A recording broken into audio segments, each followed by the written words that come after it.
All right, hey everybody, we are back with another news feed segment here for you. And for any of these you want to find them, you could just go right to the author here and type in any of these keywords. It will pull these articles right up for you. Don't forget, I publish videos every single day for you here, and sometimes twice a day. Today we're going to be talking about this one right off the bat. The Jeep Wrangler 392 Final Edition was not so final after all. It returns for 2025.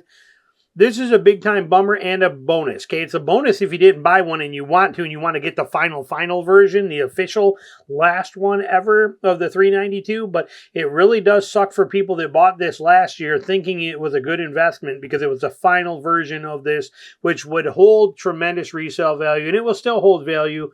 But it is not the final edition anymore like they said it was going to be in 2024. Just like 4Runner did too. I bought my 23 4Runner because I thought it was going to be the last year of it. No, they did it for one more year, 24.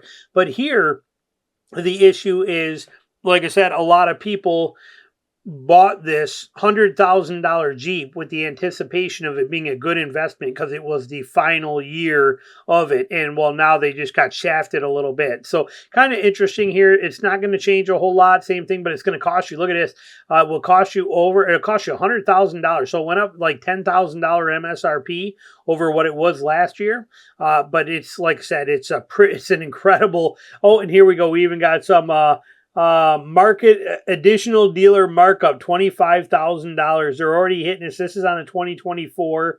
But like I said, this is the bummer side of this is that if you bought one last year, you ordered one, you were able to get one, and it was a good investment. This year, you kind of got shafted a little bit. But for us, if you want one and you didn't get one last year, there is a chance to get the final edition now, and it will carry that value and it'd be a good investment of money probably. Next thing on our list we're going to talk about right here, okay? The 10 cheapest vehicles to own and operate over a 5-year period, okay? This is by Autoblog, and they say right here too, solid fuel economy helps these models rise to the top, but if you are looking for a commuter vehicle that is going to be very affordable to own, here they are basically for you. The Hyundai Venue, $22,000. This is what they cost, and the Elantra, Sentra, Accord, Corolla, the Tucson, the Kia Soul, Sonata, Ford Escape, and the Tiguan. So here's basically where they come in at on here, and we're not going to spend too much time on this. Here's the 10 most expensive gas vehicles to own and operate over 5 years.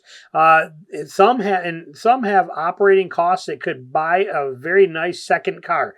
So these are going to be, obviously, they're all going to be high-end luxury kind of cars, but Porsche, look at Porsche is all over this list, BMW is all over this list, Genesis is on there, Jag, Ford Mustang is interesting that this one is on that, okay, of all these. And then the other one is this one here, the Jeep Wrangler. These are interesting. The 10 most expensive vehicles to operate, and on that list is a Jeep Wrangler and a Ford Mustang, which I find very, very interesting that they have those on there. Okay, the depreciation difference in here, but they don't give you any much more difference and details on here as to why those are or how they come in. But I found that very, very interesting that a Wrangler and a Mustang were part of the 10 most expensive vehicles to operate, considering gas and insurance and depreciation and all these kind of factors. But Jeep Wrangler, it holds value like incredible. The value of a Jeep Wrangler is really high. So I'm not sure. I'm not quite too sure how that happens on there and what it is. So and then we're not worried about the EV one. Now moving on from there. Here, now last week, or not last week, but last news article I just did, I talked about how the Honda Ridgeline is more American than Ford and Chevy. We talked about that. I told you I was going to dive in deeper. So we're going to dive in deeper, but what do you think is... Now the Ridgeline is not really a truck in the sense that it is not body on frame. Okay, this thing is sitting on a unibody construction, like the Maverick does, like the Santa Cruz does, and that's a great thing. I'm not taking anything away from it, but when we think trucks, we think body on frame. What is the most American-made body on frame truck that you can buy today? Most American-made body on frame truck. Would it be a Chevy? Is it a Silverado? Is it a Ford? Is it Toyota? You know, what was it, a Ram? What is it? Well, here it is. It's pretty interesting for you. So we dove deeper, and I actually grabbed this list and we dove into it, and here it is right here. Believe it or not, Jeep Gladiator is the only domestic truck on this year's of American-made top 10 list. Full-size trucks fall far outside of the top 10, proving that America's favorite vehicles are not the most American-made.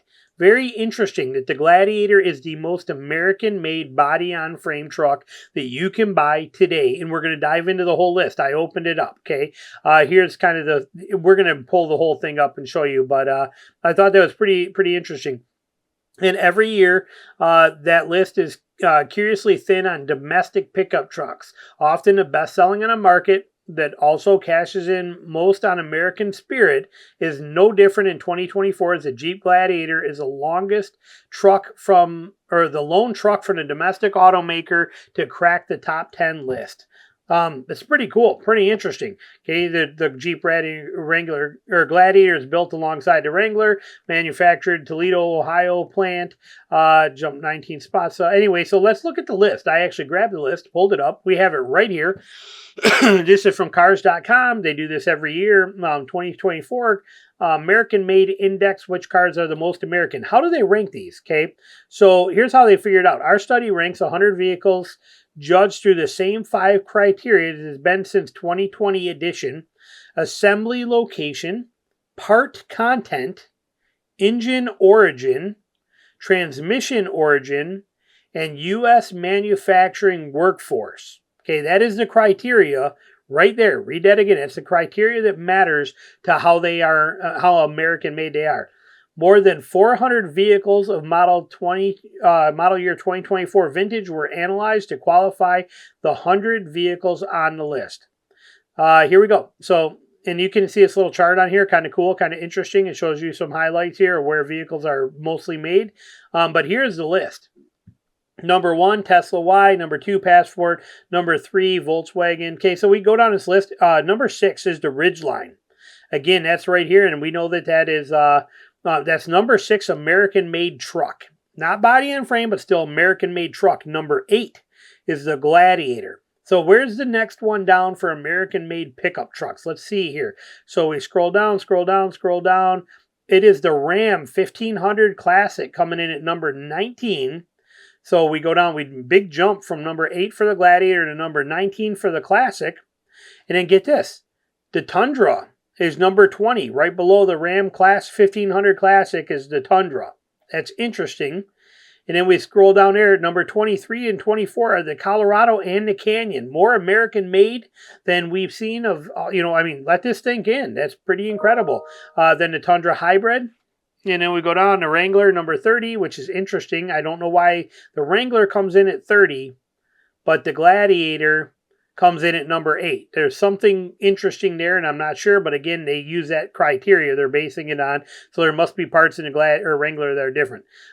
Moving on from there, we go down here, and look we're already 40. We're cruising down. Tahoe, Wagoneer, Durango, Cadillacs, Tellurides, Highlanders, F-150 Lightning comes in at 56. The Wrangler 4xe comes in at 57.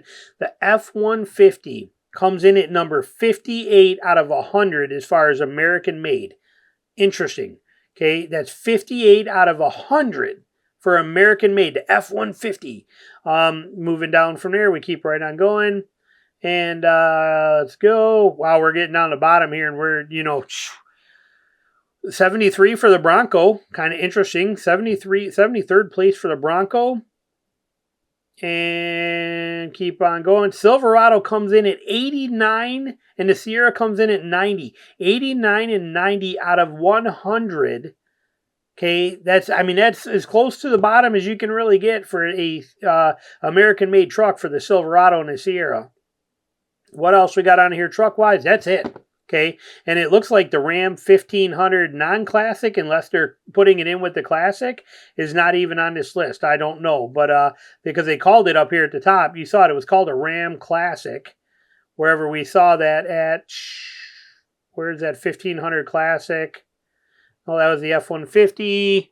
Right here, number 19 was the Ram 1500 Classic. I don't see the other Ram even on the list, if unless they're specifying them together. But that's pretty amazing when you think about that these F-150s coming at 58 and the Silverados are coming in at 80, 88 or 89 and 90.